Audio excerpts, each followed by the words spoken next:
सतगुरु गुरु गोबिंद सिंह सच्चे पातशाह महाराज जी के प्रकाश पुरब नूं समर्पित भी आपां जुड़ बैठे हैं।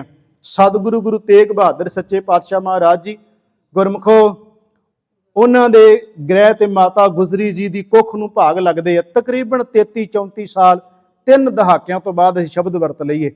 इन्ना लम्मा समा गुरमुखो जिस कुख विच बच्चे ने जन्म ना लिया होवे, विआह तो 33 साल 30 साल के करीब समा हो गया होवे, इन्ना लम्मा समा बीतों तो बाद घर विच वाहिगुरू परमात्मा ने पुत्र की दात बख्शिश करनी है तो ये तो बड़ी वड्डी एक सिक्ख्या मिल जाती है।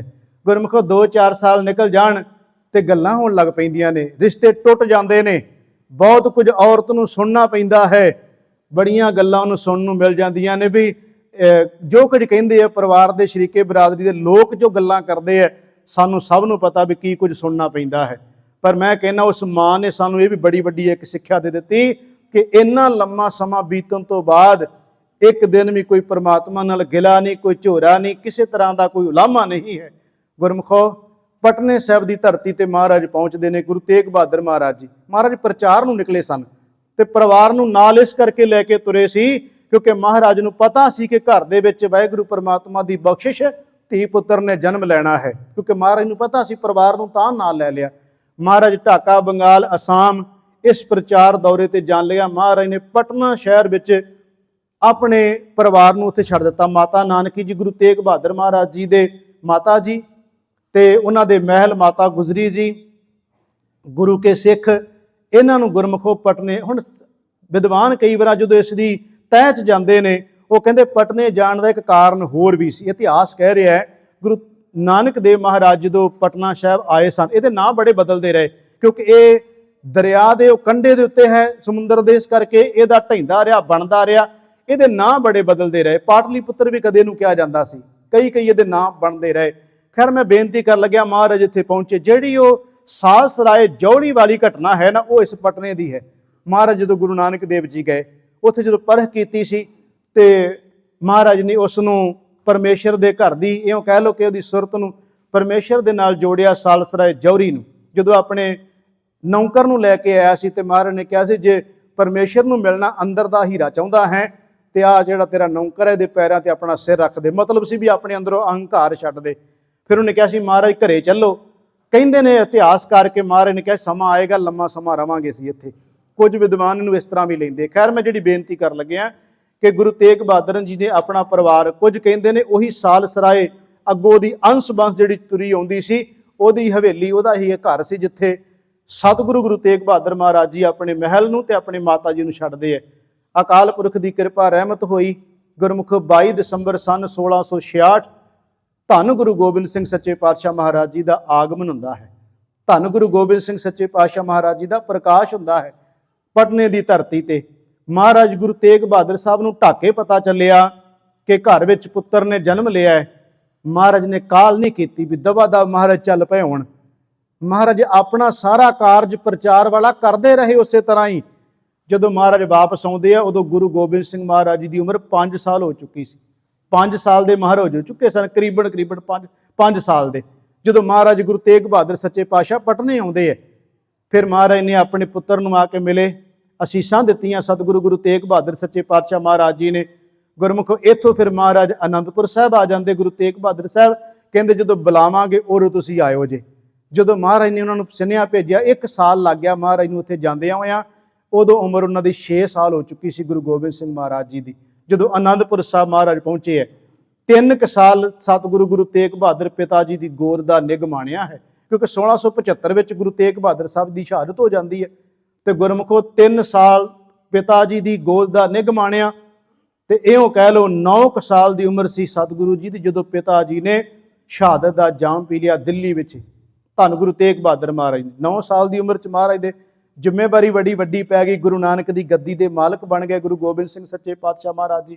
आनंदपुर के शहर में किले उसारने शुरू किए। सतगुरु गुरु गोबिंद सिंह महाराज जी ने इहों कह लो सिख संगतां महाराज कोले मसंदा के राही बेअंत पहुँचदियां सन। महाराज उस तरह अपने उस प्रचार नूं जारी रखते हैं। कवि महाराज ने अपने कोल रखे है। गुरु गोबिंद सिंह सच्चे पातशाह महाराज जी इस आनंदां दी पुरी विच आनंद वरताउंदे पए ने। सतगुरु महाराज जी दे नाल पहाड़ी राजिਆਂ ਦੀਆਂ जंगां शुरू हो जांदियां ने। ਗੁਰੂ ਗੋਬਿੰਦ ਸਿੰਘ ਸੱਚੇ ਪਾਤਸ਼ਾਹ 14 ਜੰਗਾਂ ਦੇ ਵਿੱਚੋਂ 14 ਦੀਆਂ 14 ਜੰਗਾਂ ਵਿੱਚ ਜਿੱਤ ਪ੍ਰਾਪਤ ਕਰਦੇ ਮਹਾਰਾਜ, ਜਿੱਤ ਹਾਸਲ ਕਰਦੇ ਗੁਰੂ ਗੋਬਿੰਦ ਸਿੰਘ ਮਹਾਰਾਜ ਜੀ। ਸਨ 1699 ਆਉਂਦਾ ਹੈ, ਗੁਰੂ ਗੋਬਿੰਦ ਸਿੰਘ ਸੱਚੇ ਪਾਤਸ਼ਾਹ ਮਹਾਰਾਜ ਜੀ ਖਾਲਸਾ ਪੰਥ ਦੀ ਸਿਰਜਣਾ ਕਰਦੇ ਹੈ। ਜਦੋਂ ਮਹਾਰਾਜ ਨੇ ਖੰਡੇ ਬਾਟੇ ਦੀ ਪੌਲ ਤਿਆਰ ਕੀਤੀ, ਉਹ ਸਨ 1699 ਸੀ। ਮਹਾਰਾਜ ਨੇ ਖਾਲਸਾ ਪੰਥ ਸਾਜਿਆ ਗੁਰੂ ਗੋਬਿੰਦ ਸਿੰਘ ਸੱਚੇ ਪਾਤਸ਼ਾਹ ਮਹਾਰਾਜ ਜੀ ਨੇ। 5 ਪਿਆਰਿਆਂ ਦੀ ਚੋਣ ਕੀਤੀ, ਭਾਈ ਦਇਆ ਸਿੰਘ, ਭਾਈ ਧਰਮ ਸਿੰਘ, ਭਾਈ ਹਿੰਮਤ ਸਿੰਘ, ਭਾਈ ਮੋਹਕਮ ਸਿੰਘ ਤੇ ਭਾਈ ਸਾਹਿਬ ਸਿੰਘ। ਇਹਨਾਂ 5 ਦੀ ਚੋਣ ਕੀਤੀ। ਮਹਾਰਾਜ ਨੇ 5 ਪਿਆਰਿਆਂ ਨੂੰ ਅੰਮ੍ਰਿਤ ਛਕਾਇਆ। ਫਿਰ ਆਪ ਸਤਿਗੁਰੂ ਮਹਾਰਾਜ ਜੀ ਨੇ ਖੰਡੇ ਬਾਟੇ ਦੀ ਪੌਲ ਲਈ। ਗੁਰੂ ਗੋਬਿੰਦ ਸਿੰਘ ਮਹਾਰਾਜ ਜੀ ਨੇ ਗੋਬਿੰਦ ਰਾਏ ਤੋਂ ਗੋਬਿੰਦ ਸਿੰਘ ਬਣੇ ਸਤਿਗੁਰੂ ਗੁਰੂ ਗੋਬਿੰਦ ਸਿੰਘ ਸੱਚੇ ਪਾਤਸ਼ਾਹ ਮਹਾਰਾਜ ਜੀ। ਫਿਰ ਅਸੀਂ ਬਾਕੀ ਦਾ ਇਤਿਹਾਸ ਪਿਛਲੇ ਦਿਨੀ ਸਾਰਾ ਵਿਚਾਰ ਲਿਆ ਸੀ ਕਿ ਸਤਿਗੁਰੂ ਨੇ ਆਨੰਦਪੁਰ ਦਾ ਕਿਲ੍ਹਾ ਛੱਡਣ ਤੋਂ ਬਾਅਦ ਕਿਵੇਂ ਸਾਰਾ ਕੁਝ, ਕਿੰਨੀਆਂ ਮੁਸੀਬਤਾਂ ਤੇ ਪਹਾੜ ਡਿੱਗੇ ਮਹਾਰਾਜ ਤੇ, ਪਰ ਸਭ ਕੁਝ ਨੂੰ ਚੀਰਦੇ ਹੋਇਆਂ ਗੁਰੂ ਗੋਬਿੰਦ ਸਿੰਘ ਸੱਚੇ ਪਾਤਸ਼ਾਹ ਮਹਾਰਾਜ ਜੀ ਆਪਣੀਆਂ ਮੰਜ਼ਿਲਾਂ ਵੱਲੇ ਅੱਗੇ ਵਧਦੇ ਹੀ ਗਏ। ਸੋ ਆਪਾਂ ਸਿਰਫ ਸੰਖੇਪ ਜਿਹਾ ਜ਼ਿਕਰ ਕਰਨਾ ਸੀ ਕਿ ਸਤਿਗੁਰੂ ਗੁਰੂ ਗੋਬਿੰਦ ਸਿੰਘ ਸੱਚੇ ਪਾਤਸ਼ਾਹ ਮਹਾਰਾਜ ਜੀ ਨੇ ਬੜੀਆਂ ਰਹਿਮਤਾਂ ਵਰਤਾਈਆਂ। ਇੱਕ ਉਹਨਾਂ ਦੇ ਜੀਵਨ ਚੋਂ ਝਾਕੀ ਕਹਿ ਕੇ ਫਿਰ ਮੈਂ ਸਮਾਪਤੀ ਕਰ ਦੇਣੀ ਹੈ। ਸਤਿਗੁਰੂ ਗੁਰੂ ਗੋਬਿੰਦ ਸਿੰਘ ਸੱਚੇ ਪਾਤਸ਼ਾਹ ਮਹਾਰਾਜ ਸਾਬੋ ਕੀ ਤਲਵੰਡੀ ਪਹੁੰਚਦੇ, ਕਿਉਂਕਿ ਇਸ ਤੋਂ ਪਿਛਲਾ ਇਤਿਹਾਸ ਆਪਾਂ ਸਾਰਾ ਤਕਰੀਬਨ ਵਿਚਾਰ ਲਿਆ ਸੀ। ਦਸੰਬਰ ਦੇ ਮਹੀਨੇ ਜਿਹੜੇ ਸਮਾਗਮ ਚੱਲੇ ਉਹਨਾਂ ਵਿੱਚ ਇੱਥੇ ਆ ਕੇ ਆਪਾਂ ਰੁਕ ਜਾਂਦੇ ਸਾਂ। ਜਿੰਨੇ ਵੀ ਆਪਾਂ ਪਿਛੇ ਇਤਿਹਾਸ ਵਿਚਾਰਿਆ, ਇਹ ਤੋਂ ਥੋੜ੍ਹਾ ਜਿਹਾ ਆਪਾਂ ਵਿਚਾਰ ਲੈ ਲਈਏ, ਮਹਾਰਾਜ ਦੀ ਇੱਕ ਸਾਖੀ ਸਾਂਝੀ ਕਰ ਲਈਏ, ਫਿਰ ਆਪਾਂ ਸਮਾਪਤੀ ਕਰਦੇ ਹਾਂ। ਸਤਿਗੁਰੂ ਗੁਰੂ ਗੋਬਿੰਦ ਸਿੰਘ ਸੱਚੇ ਪਾਤਸ਼ਾਹ ਮਹਾਰਾਜ, ਭਾਵੇਂ ਕਿ ਉਹਨਾਂ ਦੇ ਜੀਵਨ ਦੀਆਂ ਅਨੇਕਾਂ ਸਾਖੀਆਂ ਨੇ ਗੁਰਮੁਖੋ, ਬਚਪਨ ਦੀਆਂ ਸਾਖੀਆਂ ਬਹੁਤ ਨੇ। ਪਟਨੇ ਮਹਾਰਾਜ ਨੇ ਸ਼ਿਵਦੱਤ ਨੂੰ ਉਤਾਰਿਆ ਹੈ, ਸਤਿਗੁਰੂ ਮਹਾਰਾਜ ਜੀ ਨੇ ਉੱਥੇ ਰਾਣੀ ਮੈਣੀ ਦੀ ਕੁੱਖ ਨੂੰ ਭਾਗ ਲਾਏ ਆ, ਕਿੰਨੀਆਂ ਰਹਿਮਤਾਂ ਉੱਥੇ ਵਰਤਾਈਆਂ ਮਹਾਰਾਜ ਨੇ, ਸਤਿਗੁਰੂ ਗੁਰੂ ਗੋਬਿੰਦ ਸਿੰਘ ਸੱਚੇ ਪਾਤਸ਼ਾਹ ਮਹਾਰਾਜ ਜੀ ਨੇ। ਮੈਂ ਜਿਹੜੀ ਬੇਨਤੀ ਕਰਨ ਲੱਗਿਆ ਗੁਰਮੁਖੋ, ਉਸ ਗੁਰੂ ਗੋਬਿੰਦ ਸਿੰਘ ਸੱਚੇ ਪਾਤਸ਼ਾਹ ਮਹਾਰਾਜ ਜੀ ਦੇ ਅਸੀਂ ਇਉਂ ਕਹਿ ਲਓ ਉਹਦੇ ਪੁੱਤਰ ਹਾਂ, ਬੱਚੇ ਬੱਚੀਆਂ ਹਾਂ। ਜਿਸ ਗੁਰੂ ਗੋਬਿੰਦ ਸਿੰਘ ਮਹਾਰਾਜ ਜੀ ਦੀ ਰਹਿਮਤ ਜਦੋਂ ਵਰਤਦੀ ਹੈ ਨਾ, ਫਿਰ ਜਿਹੜੀ ਕਿਰਪਾ ਵਰਤਾਉਂਦੀ ਸਤਿਗੁਰੂ ਦੀ ਰਹਿਮਤ, ਮੈਂ ਉਹਦਾ ਜ਼ਿਕਰ ਕਰਨ ਲੱਗਿਆ ਹਾਂ। ਸਤਿਗੁਰੂ ਮਹਾਰਾਜ ਜੀ ਦਮਦਮਾ ਸਾਹਿਬ ਦੀ ਧਰਤੀ ਤੇ ਪਹੁੰਚ ਜਾਂਦੇ ਹੈ, ਗੁਰੂ ਗੋਬਿੰਦ ਸਿੰਘ ਮਹਾਰਾਜ ਜੀ। ਇੱਥੇ ਸਤਿਗੁਰੂ ਮਹਾਰਾਜ ਜੀ ਦੇ ਚਰਨਾਂ ਵਿੱਚ ਗੁਰੂ ਕੇ ਮਹਿਲ ਆਉਂਦੇ ਹੈ। ਮਾਤਾ ਸੁੰਦਰ ਕੌਰ ਜੀ ਤੇ ਮਾਤਾ ਸਾਹਿਬ ਕੌਰ, ਭਾਈ ਮਨੀ ਸਿੰਘ ਲੈ ਕੇ ਆਉਂਦੇ ਹੈ। ਇੱਥੇ ਗੁਰੂ ਗੋਬਿੰਦ ਸਿੰਘ ਮਹਾਰਾਜ ਜੀ ਬੀੜ ਦਾ ਉਤਾਰਾ ਕਰਦੇ ਹੈ। ਗੁਰੂ ਤੇਗ ਬਹਾਦਰ ਮਹਾਰਾਜ ਜੀ ਦੀ ਬਾਣੀ ਦਰਜ ਕਰਵਾਉਂਦੇ ਹੈ। ਜਿਹੜਾ ਗੁਰੂ ਗ੍ਰੰਥ ਸਾਹਿਬ ਅੱਜ ਜੀ ਦਾ ਪ੍ਰਕਾਸ਼ ਅਸੀਂ ਕਰਦੇ ਹਾਂ, ਇਹਦੇ ਵਿੱਚ ਗੁਰੂ ਤੇਗ ਬਹਾਦਰ ਸਾਹਿਬ ਦੀ ਬਾਣੀ ਗੁਰੂ ਗੋਬਿੰਦ ਸਿੰਘ ਮਹਾਰਾਜ ਜੀ ਨੇ ਦਰਜ ਕੀਤੀ ਸੀ। ਤੇ ਗੁਰਮੁਖੋ ਭਾਈ ਮਨੀ ਸਿੰਘ ਲਿਖਾਰੀ ਤੇ ਬਾਬਾ ਦੀਪ ਸਿੰਘ ਜੀ ਉਹਨਾਂ ਨੇ ਸਹਿਯੋਗ ਦਿੱਤਾ ਉਹਨਾਂ ਦਾ। ਮੈਂ ਬੇਨਤੀ ਕਰਨ ਲੱਗਿਆ, ਇੱਥੇ ਸਤਿਗੁਰੂ ਮਹਾਰਾਜ ਜੀ ਦਮਦਮਾ ਸਾਹਿਬ ਸਾਬੋ ਕੀ ਤਲਵੰਡੀ ਠਹਿਰੇ ਨੇ। ਮਹਾਰਾਜ ਦੇ ਕੋਲੇ ਚੌਧਰੀ ਡੱਲਾ ਆਉਂਦਾ ਹੈ। ਉਹ ਗੁਰੂ ਗੋਬਿੰਦ ਸਿੰਘ ਸੱਚੇ ਪਾਤਸ਼ਾਹ ਮਹਾਰਾਜ ਜੀ ਨੂੰ ਰੋਜ਼ ਕਹਿੰਦਾ, ਮਹਾਰਾਜ ਸੁਣਿਆ ਹੈ ਕਿ ਆਨੰਦਪੁਰ ਸਾਰਾ ਉਜੜ ਗਿਆ। ਮਹਾਰਾਜ ਘੇੜਾ ਬੜਾ ਲੰਮਾ ਸੀ ਆਨੰਦਪੁਰ ਦਾ, ਉਹਨੂੰ ਛੱਡਣ ਤੋਂ ਬਾਅਦ ਚਮਕੌਰ ਆਏ। ਪਤਾ ਚੱਲਿਆ ਵੱਡੇ ਸਾਹਿਬਜ਼ਾਦੇ ਸ਼ਹੀਦ ਹੋ ਗਏ, 40 ਸਿੰਘ ਵੀ ਤੁਹਾਡੇ ਸ਼ਹੀਦ ਹੋ ਗਏ। ਪਤਾ ਚੱਲਿਆ ਸਰਹੰਦ ਵਿੱਚ ਛੋਟੇ ਸਾਹਿਬਜ਼ਾਦੇ ਸ਼ਹੀਦ ਹੋ ਗਏ, ਮਾਤਾ ਗੁਜਰ ਕੌਰ ਜੀ ਸ਼ਹੀਦ ਹੋ ਗਏ। ਮਹਾਰਾਜ ਮਾਛੀਵਾੜੇ ਦਾ ਸਾਰਾ ਹਾਲ ਜਿਵੇਂ ਆਪ ਜੀ ਦਾ ਜਾਮਾ ਲੀਰੋ ਲੀਰ ਹੋਇਆ ਸੀ। ਕਿੰਨੀਆਂ ਮੁਸੀਬਤਾਂ ਦੁੱਖਾਂ ਦੇ ਵਿੱਚ ਦੀ ਤੁਸੀਂ ਨਿਕਲ ਕੇ ਆਏ ਹੋ ਤੇ ਇੱਥੇ ਪਹੁੰਚਿਓ ਦਮਦਮਾ ਸਾਹਿਬ ਸਾਬੋ ਕੀ ਤਲਵੰਡੀ ਦਮਦਮਾ ਸਾਹਿਬ। ਤੇ ਡੱਲਾ ਕਹਿੰਦਾ, ਮਹਾਰਾਜ ਤੁਸੀਂ ਕਿਰਪਾ ਕਰਦੇ ਕਿਤੇ ਮੈਨੂੰ ਯਾਦ ਕਰ ਲੈਂਦੇ, ਆਪਣੇ ਸਿੱਖ ਨੂੰ ਮੈਨੂੰ ਯਾਦ ਕਰ ਲੈਂਦੇ। ਤੁਸੀਂ ਇੰਨਾ ਕੁਝ ਜੋ ਵਾਪਰ ਗਿਆ ਤੇ ਮੈਨੂੰ ਯਾਦ ਕਿਉਂ ਨਹੀਂ ਕੀਤਾ? ਮਹਾਰਾਜ ਕਹਿੰਦੇ, ਤੂੰ ਕੀ ਕਰਨਾ ਸੀ ਡੱਲਿਆ? ਕਹਿੰਦਾ, ਮਹਾਰਾਜ ਮੇਰੇ ਕੋਲੇ ਫੌਜਾਂ, ਮੇਰੇ ਕੋਲੇ ਤੋਪਾਂ, ਮੇਰੇ ਕੋਲੇ ਏਡੇ ਏਡੇ ਵੱਡੇ ਜਰਨੈਲ, ਤੇ ਮਹਾਰਾਜ ਉੱਥੇ ਸੱਦ ਲੈਂਦੇ ਨਾ ਤੁਸੀਂ ਮੈਨੂੰ, ਸਾਹਿਬਜ਼ਾਦੇ ਵੱਜ ਜਾਣੇ ਸੀ, ਸਿੰਘ ਵੱਜ ਜਾਣੇ ਸੀ। ਮਹਾਰਾਜ ਇੱਕ ਵਾਰ ਯਾਦ ਕਰ ਲੈਂਦੇ। ਰੋਜ਼ ਕਹਿੰਦਾ ਮਹਾਰਾਜ ਨੂੰ, ਗੁਰੂ ਸਾਹਿਬ ਕੋਈ ਜਵਾਬ ਨਹੀਂ ਦਿੰਦੇ। ਰੋਜ਼ ਮਹਾਰਾਜ ਨੂੰ ਇੱਕੋ ਗੱਲ ਹੀ, ਜਦੋਂ ਬੈਠਦਾ ਇਸ ਤਰ੍ਹਾਂ ਕਹਿੰਦਾ ਸੰਗਤ ਵਿੱਚ, ਮਹਾਰਾਜ ਇੱਕ ਦਿਨ ਕਿਤੇ ਮੈਨੂੰ ਵੀ ਸੇਵਾ ਦਾ ਮੌਕਾ ਦੇ ਦਿੰਦੇ, ਯਾਦ ਤਾਂ ਕਰਦੇ ਕਿਤੇ ਮੈਨੂੰ ਵੀ। ਰੋਜ਼ ਕਹਿੰਦਾ ਮਹਾਰਾਜ ਨੂੰ। ਗੁਰੂ ਗੋਬਿੰਦ ਸਿੰਘ ਮਹਾਰਾਜ ਜੀ ਤੁਸੀਂ ਦੇਖੋ, ਗੁਰੂ ਤੋਂ ਕੁਰਬਾਨ ਤੇ ਬਲਿਹਾਰ ਜਾਓ। ਜਿਹੜਾ ਗੁਰੂ ਹੁੰਦਾ ਨਾ ਗੁਰਮੁਖੋ, ਉਹ ਸਿੱਖ ਨੂੰ ਅਸਲ ਵਿੱਚ ਇੰਨਾ ਕੁੰਦਨ ਬਣਾ ਦਿੰਦਾ, ਆਪਣਾ ਰੂਪ ਬਣਾਉਣਾ ਹੁੰਦਾ। ਗੁਰੂ ਨੇ ਨਿੱਕੀ ਜੀ ਖੋਟ ਵੀ ਜੇ ਸਿੱਖ ਵਿੱਚ ਆਵੇ ਤੇ ਗੁਰੂ ਕੱਢ ਕੇ ਪਰਾਂ ਮਾਰਦਾ ਹੈ। ਉਹ ਰਹਿਣ ਨਹੀਂ ਦਿੰਦਾ ਸਿੱਖ ਦੇ ਅੰਦਰ ਖੋਟ ਨੂੰ, ਉਹਨੂੰ, ਕਿਉਂਕਿ ਖਾਲਸਾ ਦਾ ਮਤਲਬ ਹੀ ਅਸਲ 'ਚ ਸ਼ੁੱਧ ਹੈ, ਜਿਹਦੇ ਵਿੱਚ ਕੋਈ ਮਿਲਾਵਟ ਨਹੀਂ। ਮਹਾਰਾਜ ਨੇ ਜਦੋਂ ਐ ਪੂਰਨ ਖਾਲਸਾ ਬਣਾਉਣਾ ਨਾ, ਫਿਰ ਮਹਾਰਾਜ ਖੋਟ ਨਹੀਂ ਅੰਦਰ ਰਹਿਣ ਦਿੰਦੇ। ਧੰਨ ਗੁਰੂ ਗੋਬਿੰਦ ਸਿੰਘ ਮਹਾਰਾਜ ਜੀ ਕਹਿੰਦੇ, ਡੱਲਾ ਭਾਵਨਾ ਗਲਤ ਨਹੀਂ, ਇਹਦੀ ਭਾਵਨਾ ਠੀਕ ਹੈ, ਕਹਿ ਵੀ ਸੱਚੇ ਮਨ ਵਿੱਚੋਂ ਰਿਹਾ ਹੈ, ਉੱਪਰੋਂ ਨਹੀਂ ਕਹਿ ਰਿਹਾ, ਭਾਵਨਾ ਵੀ ਇਹਦੀ ਗਲਤ ਨਹੀਂ ਹੈ। ਪਰ ਗੁਰੂ ਗੋਬਿੰਦ ਸਿੰਘ ਮਹਾਰਾਜ ਜੀ ਕਹਿੰਦੇ ਇਹਨੂੰ ਡੱਲੇ ਨੂੰ, ਉਹਨੂੰ ਸਮਝਾਉਣ ਲਈ ਜਾਂ ਉਹਦੇ ਜੀਵਨ ਦੇ ਵਿੱਚ ਕਹਿ ਲਓ ਪਰਪੱਕਤਾ ਲਿਆਉਣ ਲਈ, ਫਿਰ ਗੁਰੂ ਗੋਬਿੰਦ ਸਿੰਘ ਇੱਕ ਉੱਥੇ ਕੌਤਕ ਵਰਤਾਉਂਦੇ। ਚਲੋ ਮੈਂ ਕੌਤਕ ਸ਼ਬਦ ਹੀ ਵਰਤਿਆ ਹੈ। ਇੱਕ ਸਿੱਖ ਆਉਂਦਾ ਤੇ ਮਹਾਰਾਜ ਗੁਰੂ ਗੋਬਿੰਦ ਸਿੰਘ ਦੇ ਕੋਲੇ ਬੰਦੂਕ ਭੇਟ ਕਰਦਾ ਹੈ ਕਿ ਮਹਾਰਾਜ ਇਹ ਬੰਦੂਕ ਬੜੀ ਵਧੀਆ ਮੈਂ ਬਣਾ ਕੇ ਲਿਆਂਦੀ ਹੈ ਸੱਚੇ ਪਾਤਸ਼ਾਹ, ਇਹਦਾ ਫੈਰ ਜਦੋਂ ਕਰੋਗੇ ਨਾ ਵਿਅਰਥ ਨਹੀਂ ਜਾਏਗਾ। ਇਉਂ ਕਹਿ ਲਓ ਕਿ ਇਹਦਾ ਫੈਰ ਜਦੋਂ ਕੱਢੋਗੇ ਇਹਦੇ ਵੀ ਉਦੋਂ ਚਲਾਉਣਗੇ, ਉਦੋਂ ਚੱਲੇ ਹੀ ਨਾ, ਗੋਲੀ ਅੜ ਜਾਏ ਇਹਦੇ ਵਿੱਚ, ਇਹਦਾ ਨਹੀਂ ਹੋ ਸਕਦਾ। ਮਹਾਰਾਜ ਇਹਦਾ ਫੈਰ ਵਿਅਰਥ ਨਹੀਂ ਜਾ ਸਕਦਾ, ਇਹ ਜਦੋਂ ਚਲਾਓਗੇ ਚੱਲੇਗੀ ਜ਼ਰੂਰ। ਬੜੀ ਸਿਫਤ ਕਰਦਾ ਮਹਾਰਾਜ ਕੋਲੇ ਉਸ ਬੰਦੂਕ ਦੀ। ਮਹਾਰਾਜ ਨੇ ਕੋਲ ਰੱਖ ਲਈ, ਮਹਾਰਾਜ ਸਿੰਘਾਸਨ ਤੇ ਬੈਠੇ ਸੀ, ਮਹਾਰਾਜ ਕਹਿੰਦੇ ਰੱਖ ਦੇ ਇੱਥੇ। ਉਹਨੇ ਰੱਖ ਦਿੱਤੀ ਤੇ ਬਾਰ-ਬਾਰ ਉਹ ਕਹੀ ਜਾਵੇ ਮਹਾਰਾਜ ਪਰਖ ਤੇ ਕਰਕੇ ਦੇਖੋ। ਗੁਰੂ ਗੋਬਿੰਦ ਸਿੰਘ ਮਹਾਰਾਜ ਜੀ ਕਹਿੰਦੇ ਨੇ, ਲਾਗੇ ਡੱਲਾ ਬੈਠਾ ਸੀ, ਮਹਾਰਾਜ ਕਹਿੰਦੇ ਡੱਲਿਆ ਵੀ ਆ ਸਿੱਖ ਬੜੀ ਤਾਰੀਫ ਕਰਦਾ ਬੰਦੂਕ ਦੀ ਰਫਲ ਦੀ, ਬੜੀ ਸਿਫਤ ਬੜੀ ਕਰੀ ਜਾਂਦਾ ਇਹਦੀ। ਮਹਾਰਾਜ ਕਹਿੰਦੇ ਚਲ ਪਰਖ ਕੇ ਦੇਖ ਹੀ ਲਈਏ। ਡੱਲਿਆ ਆਪਣੇ ਬੰਦਾ ਤੇ ਉੱਥੋਂ ਮੰਗਾਈ, ਇੱਕ ਆਪਣੀ ਫੌਜ ਵਿੱਚ ਤੇਰੀ ਜਿਹੜੀ ਫੌਜ ਹੈ ਉਹਦੇ ਵਿੱਚ ਬੰਦਾ ਇੱਕ ਮੰਗਾਈ, ਆਪਾਂ ਇਹਦੀ ਪਰਖ ਕਰੀਏ। ਡੱਲਾ ਚਲਿਆ ਗਿਆ, ਉਹਨਾਂ ਕੋਲੇ ਜਾ ਕੇ ਕਹਿੰਦਾ ਵੀ ਗੁਰੂ ਗੋਬਿੰਦ ਸਿੰਘ ਜੀ ਨੇ ਬੰਦੂਕ ਦੀ ਪਰਖ ਕਰਨੀ ਹੈ ਤੇ ਕੋਈ ਆਇਓ ਖਾਂ ਇੱਕ ਦੋ ਜਾਣੇ।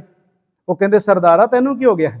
ਗੁਰੂ ਗੋਬਿੰਦ ਸਿੰਘ ਨੇ ਬੰਦੂਕ ਦੀ ਪਰਖ ਕਰਨੀ ਹੈ ਤੇ ਮਹਾਰਾਜ ਕੱਢਣਾ ਤੇ ਫੈਰ ਹੀ ਹੈ ਨਾ, ਹਵਾ 'ਚ ਕੱਢ ਲੈਣ, ਕਿਸੇ ਦਰਖਤ ਵਿੱਚ ਮਾਰ ਲੈਣ, ਕਿਸੇ ਜਾਨਵਰ ਤੇ ਮਾਰ ਲੈਣ, ਕਰਨੀ ਤੇ ਪਰਖ ਹੀ ਹੈ। ਤੇ ਬੰਦਿਆਂ ਤੇ ਉਹ ਕੋਈ ਕਰਨੀ ਚਾਹੁੰਦੇ ਨੇ ਗੁਰੂ ਗੋਬਿੰਦ ਸਿੰਘ ਜੀ।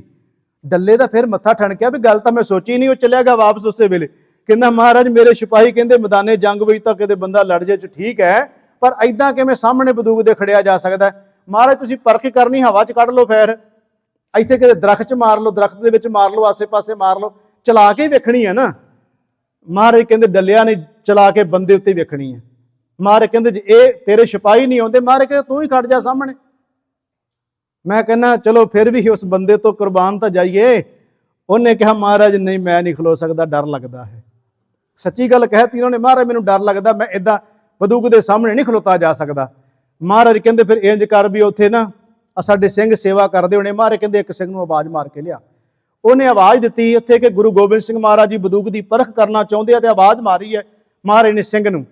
ਦੋ ਭਰਾ, ਕੋਈ ਭਰਾ ਕਹਿੰਦਾ ਕੋਈ ਪਿਓ ਪੁੱਤ ਕਹਿੰਦਾ, ਚਲੋ ਖੈਰ ਵੀਰ ਸਿੰਘ ਤੇ ਧੀਰ ਸਿੰਘ ਉਹਨਾਂ ਦੇ ਨਾਂ ਨੇ। ਉਹ ਦੋਨੋਂ ਭੱਜੇ ਆਉਂਦੇ ਐ।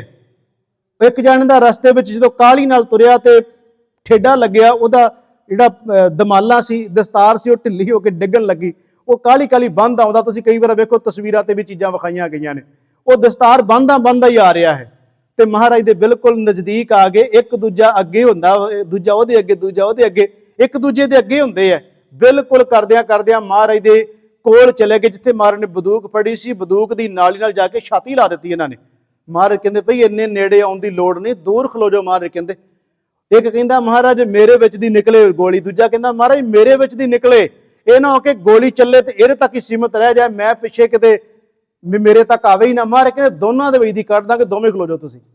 ਦੋਨਾਂ ਨੂੰ ਖਿਲਾਰ ਲਿਆ ਗੁਰੂ ਗੋਬਿੰਦ ਸਿੰਘ ਮਹਾਰਾਜ ਜੀ ਨੇ। ਦੋਨੋਂ ਜਾਣੇ ਖਲੋਤੇ ਨੇ। ਡੱਲਾ ਸਾਰਾ ਸੀਨ ਵੇਖਦਾ ਪਿਆ ਹੈ ਵੀ ਇਹ ਕੀ ਕੌਤਕ ਹੋ ਰਿਹਾ ਹੈ ਵੀ ਮਹਾਰਾਜ ਗੋਲੀ ਮਾਰਨਗੇ, ਦੋਨਾਂ ਨੂੰ ਮਾਰ ਦੇਣਗੇ। ਧੰਨ ਗੁਰੂ ਗੋਬਿੰਦ ਸਿੰਘ ਮਹਾਰਾਜ ਜੀ ਨਿਸ਼ਾਨਾ ਲੈਂਦੇ। ਇਹ ਗੁਰੂ ਦਾ ਕੌਤਕ ਹੁੰਦਾ। ਗੁਰਮੁਖੋ ਗੁਰੂ ਨੇ ਸਿੱਖਿਆ ਦੇਣੀ ਹੋਵੇ, ਪਤਾ ਨਹੀਂ ਕਿ ਪੇਪਰ ਹੀ ਉਹ ਕੀ ਹੋਇਆ ਜਿਹੜਾ ਪੇਪਰ ਦੱਸ ਕੇ ਪਾਇਆ ਜਾਏ। ਆਪਾਂ ਅੱਜ ਵੀ ਵੇਖਦੇ ਹਾਂ ਨਾ ਸਰਕਾਰ ਚੋਂ ਜਦੋਂ ਕਹਿੰਦੇ ਜੀ ਦੁਬਾਰਾ ਪੇਪਰ ਹੋਏਗਾ ਕਿਉਂਕਿ ਲੀਕ ਹੋ ਗਿਆ, ਕਹਿੰਦੇ ਮਤਲਬ ਇਹ ਪੇਪਰ ਲੀਕ ਹੋ ਚੁੱਕਿਆ, ਦੁਬਾਰਾ ਹੁੰਦਾ ਹੈ ਨਾ, ਆਪਾਂ ਸਭ ਨੂੰ ਪਤਾ। ਉਹ ਪੇਪਰ ਹੀ ਕੀ ਹੋਇਆ ਜਿਹੜਾ ਦੱਸ ਕੇ ਪਾਇਆ ਜਾਏ।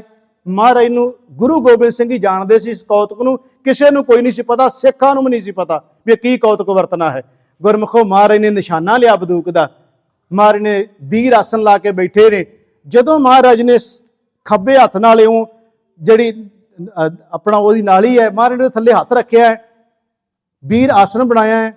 ਮਹਾਰਾਜ ਨੇ ਘੋੜਾ ਨੱਪਣ ਲਈ ਉਂਗਲ ਵੀ ਮਹਾਰਾਜ ਨੇ ਘੋੜੇ ਉੱਤੇ ਰੱਖ ਲਈ ਹੈ ਤੇ ਮਹਾਰਾਜ ਨਿਸ਼ਾਨਾ ਬਿਲਕੁਲ ਛਾਤੀ ਦਾ ਲੈ ਰਹੇ ਨੇ। ਸਭ ਨੂੰ ਦਿਸਦਾ ਪਿਆ ਕਿ ਮਹਾਰਾਜ ਛਾਤੀ ਦਾ ਨਿਸ਼ਾਨਾ ਲੈ ਲੈ। ਸਾਰੇ ਵੇਖਦੇ ਪਏ ਸੀ ਹੁਣ ਵੀ ਗੋਲੀ ਚੱਲੀ, ਹੁਣ ਵੀ ਗੋਲੀ ਚੱਲੀ। ਜਦੋਂ ਮਹਾਰਾਜ ਨੇ ਘੋੜਾ ਨੱਪਿਆ ਤੇ ਨਾਲ ਹੀ ਮਾੜਾ ਜਿਹਾ ਹੱਥ ਐਂ ਕੀਤਾ, ਫੈਰ ਨਿਕਲਿਆ, ਸਿੱਖਾਂ ਦੇ ਸਿਰਾਂ ਦੇ ਉੱਤੋਂ ਦੀ ਨਿਕਲ ਗਿਆ। ਉੱਤੋਂ ਦੀ ਮਹਾਰਾਜ ਨੇ ਫੈਰ ਕੱਢ ਦਿੱਤਾ। ਸਿੱਖ ਅਡੋਲ ਖੜੇ ਰਹੇ, ਡਿੱਗੇ ਨਹੀਂ ਉਹ ਜਾਂ ਘਬਰਾਏ ਨਹੀਂ, ਅਡੋਲ ਉਸੇ ਤਰ੍ਹਾਂ ਖੜੇ ਨੇ। ਗੁਰੂ ਗੋਬਿੰਦ ਸਿੰਘ ਮਹਾਰਾਜ ਜੀ ਨੇ ਬੰਦੂਕ ਪਾਸੇ ਰੱਖ ਦਿੱਤੀ। ਮਹਾਰਾਜ ਉੱਠ ਕੇ ਆਪਣੇ ਸਿੰਘਾਸਨ ਤੋਂ ਗਏ। ਦੋਨਾਂ ਸਿੱਖਾਂ ਨੂੰ ਗੁਰੂ ਗੋਬਿੰਦ ਸਿੰਘ ਨੇ ਗਲ ਬੱਕੜੀ 'ਚ ਲੈ ਲਿਆ, ਕੁੱਟ ਕੇ ਆਪਣੀ ਛਾਤੀ ਨਾਲ ਲਾ ਕੇ ਗੁਰੂ ਗੋਬਿੰਦ ਸਿੰਘ ਮਹਾਰਾਜ ਨੇ ਕਿਹਾ, ਡੱਲਿਆ ਤੂੰ ਰੋਜ਼ ਕਹਿੰਦਾ ਸੀ ਮੈਨੂੰ ਯਾਦ ਕਰਦੇ, ਮੈਨੂੰ ਯਾਦ ਕਰਦੇ, ਮੈਂ ਆ ਜਾਂਦਾ, ਸਾਹਿਬਜ਼ਾਦੇ ਵੱਜ ਜਾਂਦੇ, ਸਿੰਘ ਵੱਜ ਜਾਂਦੇ, ਐਡਾ ਲੰਮਾ ਘੇਰਾ ਸੀ, ਉਹਦੇ 'ਚ ਤੁਹਾਡੀ ਮਦਦ ਕਰਦੇ। ਧੰਨ ਗੁਰੂ ਗੋਬਿੰਦ ਸਿੰਘ ਮਹਾਰਾਜ ਨੇ ਕਿਹਾ, ਜਿੰਨਾ ਤੇ ਤੂੰ ਦਮਗਜੇ ਮਾਰਦਾ ਸੀ ਉਹ ਤੇਰੇ ਤਾਂ ਸਿਪਾਹੀ ਇੱਥੇ ਬੰਦੂਕ ਦੇ ਸਾਹਮਣੇ ਖੜਨ ਨੂੰ ਤਿਆਰ ਨਹੀਂ ਸੀ। ਜਿਨ੍ਹਾਂ ਨੂੰ ਤੂੰ ਕਹਿਣਾ ਕਿ ਮਹਾਰਾਜ ਤੁਹਾਡੇ ਕੋਲੇ ਸਿਰਫ 40 ਸੀ ਤੇ 10 ਲੱਖ ਦਾ ਮੁਕਾਬਲਾ ਕਿਵੇਂ ਕਰ ਆਏ। ਗੁਰੂ ਗੋਬਿੰਦ ਸਿੰਘ ਨੇ ਕਿਹਾ ਮੇਰੇ ਕੋਲੇ ਇਹੋ ਜਿਹੇ ਮਰਜੀਵੜੇ 40 ਸੀ, ਮੈਂ 40 ਨਾਲ 10 ਲੱਖ ਦਾ ਮੁਕਾਬਲਾ ਡੱਲਿਆ ਕਰਕੇ ਆਇਆ। ਮੈਨੂੰ ਇਹੋ ਜਿਹੇ ਚਾਹੀਦੇ ਆ, ਮੈਨੂੰ ਉਹ ਨਹੀਂ ਚਾਹੀਦੇ ਜਿਹੜੇ ਦਮ ਗਜੇ ਮਾਰਨ ਤੇ ਜਦੋਂ ਲੋੜ ਪਵੇ ਤੇ ਸਾਹਮਣੇ ਆਉਣੀ ਨਾ। ਦੱਲਾ ਬੜਾ ਹੈਰਾਨ ਹੋਇਆ, ਕਹਿੰਦਾ ਮਹਾਰਾਜ ਮੇਰੀ ਵੀ ਸਮਝ ਤੋਂ ਗੱਲ ਬਾਹਰ ਚਲੀ ਗਈ ਕਿ ਇਹ ਕਿਹੜੀ ਕਿਰਪਾ ਇਹਨਾਂ ਦੇ ਉੱਤੇ ਤੁਸੀਂ ਵਰਤਾਈ ਹੈ ਵੀ ਬੰਦੂਕ ਦੇ ਸਾਹਮਣੇ ਖੜਨ ਨੂੰ ਤਿਆਰ ਨੇ, ਕੀ ਕਿਰਪਾ ਵਰਤਾਈ ਜੇ। ਮਹਾਰਾਜ ਕਹਿੰਦੇ ਕਿਰਪਾ ਤੇਰੇ ਤੇ ਵੀ ਵਰਤ ਸਕਦੀ ਡੱਲਿਆ, ਇਹ ਗੁਣ ਤੇਰੇ ਵਿੱਚ ਵੀ ਪੈਦਾ ਹੋ ਸਕਦਾ ਹੈ। ਉਹਨੇ ਕਿਹਾ ਮਹਾਰਾਜ ਮੇਰੇ 'ਚ ਕਿਵੇਂ ਪੈਦਾ ਹੋ ਸਕਦਾ। ਮਹਾਰਾਜ ਨੇ ਕਿਹਾ ਬਸ ਜਦੋਂ ਤੂੰ ਆਪਣਾ ਆਪ ਗੁਰੂ ਨੂੰ ਸਮਰਪਿਤ ਕਰ ਦਿੱਤਾ ਨਾ, ਗੁਰੂ ਵਾਲਾ ਬਣ ਗਿਓ, ਇਹ ਤਾਕਤ ਤੇਰੇ ਵਿੱਚ ਵੀ ਆ ਜਾਣੀ ਹੈ। ਉਹਨੇ ਕਿਹਾ ਮਹਾਰਾਜ ਫਿਰ ਕਿਰਪਾ ਕਰ ਦਿਓ। ਸਾਰੇ ਅਸੀਂ ਜਾਣਦੇ ਹਾਂ ਖੰਡੇ ਬਾਟੇ ਦੀ ਪੌਲ ਤਿਆਰ ਹੋਈ, ਇਹਨੇ ਗੁਰੂ ਧਾਰਨ ਕੀਤਾ ਗੁਰੂ ਗੋਬਿੰਦ ਸਿੰਘ ਮਹਾਰਾਜ ਜੀ ਨੂੰ, ਡੱਲੇ ਤੋਂ ਡੱਲ ਸਿੰਘ ਬਣਿਆ। 200 ਸਿਪਾਹੀ ਅੰਮ੍ਰਿਤ ਛਕਦਾ ਹੈ, ਸਾਰਾ ਪਰਿਵਾਰ ਅੰਮ੍ਰਿਤ ਛਕਦਾ ਹੈ।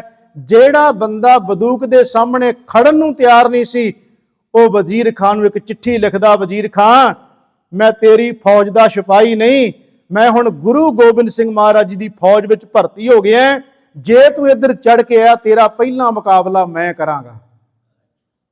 ਸਵਾਦ ਆ ਗਿਆ ਨਾ ਗੁਰਮੁਖੋ ਗੁਰੂ ਵਾਲਾ ਬਣਨ ਤੇ। ਚਲੋ ਅਰਥ ਵੀ ਨਾਲ ਹੀ ਚਲੇ ਗਏ, ਇਹਦੇ ਉਹ ਸ਼ਲੋਕ ਦੇ ਨਾਲ ਅਰਥ ਵੀ ਨਾਲ ਹੀ ਹੋ ਜਾਂਦੇ ਆ ਕਿ ਭਿੱਜੋ ਸਿੱਜੋ ਕੰਬਲੀ ਅੱਲਾ ਵਰਸੇ ਮੇ ਜਾਏ ਮਿਲਾ ਤਨ ਸੱਜਣਾ ਟੁੱਟੋ ਨਾਹੀ ਨੇ। ਜੇ ਅਸੀਂ ਅਰਥ ਕਰ ਲਈਏ ਤਾਂ ਵੀ ਢੁੱਕ ਜਾਂਦੇ ਆ।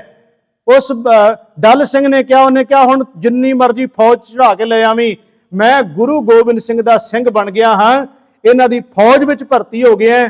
ਤੇ ਵਜ਼ੀਰ ਖਾਂ ਚੇਤੇ ਰੱਖੀ ਪਹਿਲੀ ਗੱਲ ਤੇ ਚੜ ਕੇ ਨਾ ਆਵੀਂ, ਜੇ ਤੂੰ ਚੜ ਕੇ ਆ ਤੇਰਾ ਪਹਿਲਾ ਮੁਕਾਬਲਾ ਡੱਲ ਸਿੰਘ ਕਰੇਗਾ, ਬਾਅਦ ਵਿੱਚ ਗੁਰੂ ਗੋਬਿੰਦ ਸਿੰਘ ਵੱਲੇ ਤੂੰ ਆਵੀਂ। ਉਹ ਕਿਹੜੀ ਕਿਰਪਾ ਸੀ ਜਿਹੜੀ ਕੁਝ ਘੰਟੇ ਪਹਿਲਾਂ ਤੇ ਉਹ ਕਹਿੰਦਾ ਮੇਰੇ ਤੋਂ ਮੜਿਆ ਨਹੀਂ ਜਾਂਦਾ, ਬੰਦੂਕ ਦੇ ਸਾਹਮਣੇ ਨਹੀਂ ਖਲੋਂਦਾ, ਤੇ ਦੂਜੇ ਬੰਨੇ ਸਰਕਾਰ ਨੂੰ ਵਿਗਾੜਨ ਲੱਗ ਪਿਆ। ਦੂਸਰੇ ਬੰਨੇ ਹਕੂਮਤ ਨਾਲ ਸਿੱਧਾ ਮੱਥਾ ਲਾਉਣ ਨੂੰ ਤਿਆਰ ਹੋ ਗਿਆ। ਇਹਦਾ ਮਤਲਬ ਉਸ ਗੁਰੂ ਗੋਬਿੰਦ ਸਿੰਘ ਦੇ ਅਸੀਂ ਸਿੰਘ ਹਾਂ, ਜਿਸ ਗੁਰੂ ਗੋਬਿੰਦ ਸਿੰਘ ਨੇ ਇਸ ਤਰ੍ਹਾਂ ਦੇ ਯੋਧੇ ਪੈਦਾ ਕੀਤੇ ਜਿਨ੍ਹਾਂ ਅੰਦਰ ਮਹਾਰਾਜ ਨੇ ਆਪਣੀਆਂ ਰਹਿਮਤਾਂ ਵਰਤਾਈਆਂ। ਐਵੇਂ ਨਹੀਂ ਮਹਾਰਾਜ ਨੇ ਕਿਹਾ 1.25 ਲੱਖ ਸੈ ਏਕ ਲੜਾਊਂ ਤਬੈ ਗੋਬਿੰਦ ਸਿੰਘ ਨਾਮ ਕਹਾਊਂ। ਮਹਾਰਾਜ ਨੇ ਕਿਹਾ ਮੈਂ ਇੱਕ ਇੱਕ ਨੂੰ 1.25 ਲੱਖ ਦੇ ਨਾਲ ਲੜਾ ਦਿਆਂਗਾ, ਔਰ ਐਸਾ ਕਰਕੇ ਮਹਾਰਾਜ ਨੇ ਵਿਖਾਇਆ। ਉਹ ਗੁਰਮੁਖੋ 10 ਲੱਖ ਬਾਹਰ ਹੋਵੇ ਮਲਖਈਆ ਤੇ ਸਿੰਘ ਚੜ੍ਹਦੀ ਕਲਾ ਜਕਾਰੇ ਛੱਡਦੇ ਆਉਣ, 10 ਲੱਖ ਮਲਕਈਏ ਦਾ ਮੁਕਾਬਲਾ ਕਰਨ। ਕੋਈ ਹੈ ਸੀ ਇੱਕ ਵੀ ਜਿਹੜਾ ਵਾਪਸ ਚਲਿਆ ਗਿਆ। 14 ਸਾਲ ਤੇ 12-13 ਸਾਲ ਦੇ ਗੁਰੂ ਸਾਹਿਬ ਦੇ ਪੁੱਤਰ ਹੋਣ ਤੇ 10 ਲੱਖ ਦੇ ਮਲਖਈਏ ਦਾ ਮੁਕਾਬਲਾ ਕਰਨ ਲਈ ਆਪ ਬਾਹਰ ਨਿਕਲਣ। ਇਹ ਕਿਹੜੀ ਕਿਰਪਾ ਜਿਹੜੀ ਗੁਰੂ ਗੋਬਿੰਦ ਸਿੰਘ ਨੇ ਵਰਤਾਈ। ਅਸੀਂ ਉਸ ਗੁਰੂ ਗੋਬਿੰਦ ਸਿੰਘ ਦੇ ਧੀਆਂ ਪੁੱਤਰ ਹਾਂ। ਤੇ ਮੈਂ ਤੁਹਾਨੂੰ ਇੱਕ ਬੇਨਤੀ ਜ਼ਰੂਰ ਕਰਦਾ ਹੁੰਨਾ, ਝੰਜੋੜਦਾ ਹੁੰਨਾ ਵਿੱਚ ਕਿ ਉਸ ਗੁਰੂ ਗੋਬਿੰਦ ਸਿੰਘ ਦੇ ਪੁੱਤਰ ਆ ਤੇ ਕਿਉਂ ਐਵੇਂ ਭਟਕਦੇ ਫਿਰਦੇ ਆ, ਕਿਉਂ ਇੱਧਰ ਉੱਧਰ ਤੁਰੇ ਫਿਰਦੇ ਆ, ਕਿਉਂ ਨਹੀਂ ਭਰੋਸਾ ਵੱਝਦਾ, ਕਿਉਂ ਨਹੀਂ ਵਿਸ਼ਵਾਸ ਵੱਝਦਾ ਆਪਣੇ ਗੁਰੂ ਦੇ ਉੱਤੇ, ਕਿਉਂ ਐਵੇਂ ਕਰਮ ਕਾਂਡਾਂ 'ਚ ਪਏ ਹੋਏ ਆ, ਵਹਿਮਾਂ ਭਰਮਾਂ 'ਚ ਪਏ ਹੋਏ ਆ, ਬਾਬਿਆਂ ਦੇ ਮਗਰ ਤੁਰੇ ਫਿਰਦੇ ਆ, ਜਾਂ ਹੱਥ ਵਿਖਾਉਂਦੇ ਫਿਰਦੇ, ਜਾਂ ਹੋਰ ਕਈ ਤਰ੍ਹਾਂ ਦੇ ਅਸੀਂ ਕਰਮ ਕਾਂਡਾਂ ਦੇ ਵਿੱਚ ਕਿਉਂ ਲੱਗੇ ਫਿਰਦੇ ਆ। ਉਸ ਗੁਰੂ ਗੋਬਿੰਦ ਸਿੰਘ ਦੇ ਧੀਆਂ ਪੁੱਤਰ ਬਣੀਏ, ਜਿਸ ਗੁਰੂ ਗੋਬਿੰਦ ਸਿੰਘ ਮਹਾਰਾਜ ਜੀ ਨੇ ਆਪਣਾ ਆਪ ਸਾਡੇ ਵਿੱਚ ਪ੍ਰਵੇਸ਼ ਕਰ ਦਿੱਤਾ। ਕਿਹਾ ਖਾਲਸਾ ਮੇਰੋ ਰੂਪ ਹੈ ਖਾਸ, ਦੁਨੀਆ ਦੀ ਕੋਈ ਗੁਰਮੁਖੋ ਕੌਮ ਵਿਖਾਵੋ ਜਿਹਦੇ ਪੈਗੰਬਰ ਨੇ ਆਖਿਆ ਹੋਵੇ ਵੀ ਮੇਰਾ ਰੂਪ ਜੇ ਤੁਸੀਂ ਕੋਈ ਵਿਖਾ ਦਿਓ।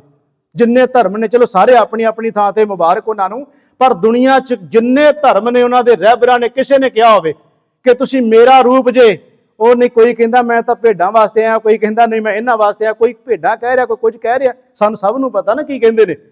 ਤੇ ਗੁਰਮੁਖੋ ਗੁਰੂ ਗੋਬਿੰਦ ਸਿੰਘ ਕਹਿੰਦੇ ਨਹੀਂ ਮੇਰਾ ਰੂਪ ਜੇ ਤੁਸੀਂ। ਜਦੋਂ ਸਿੱਖਾਂ ਨੇ ਪੁੱਛਿਆ ਨਾ, ਚਲੋ ਮੈਂ ਬੇਨਤੀ ਸਮਾਪਤੀ ਕਰਨ ਲੱਗਿਆ, ਮਹਾਰਾਜ ਨੂੰ ਪੁੱਛਿਆ ਮਹਾਰਾਜ ਜੇ ਤੁਹਾਡੇ ਦਰਸ਼ਨ ਕਰਨੇ ਹੋਣ ਤੇ, ਜਦੋਂ ਗੁਰੂ ਗੋਬਿੰਦ ਸਿੰਘ ਦੀ ਗੱਲ ਚੱਲਦੀ ਹੋਵੇ ਨਾ ਗੁਰਮੁਖੋ, ਤੇ ਫਿਰ ਮਹਾਰਾਜ ਕਿਰਪਾ ਕਰਦੇ ਨੇ, ਗੁਰੂ ਦੀ ਜਿੰਨੀ ਸਿਫਤ ਕਰੀਏ ਥੋੜੀ ਹੈ।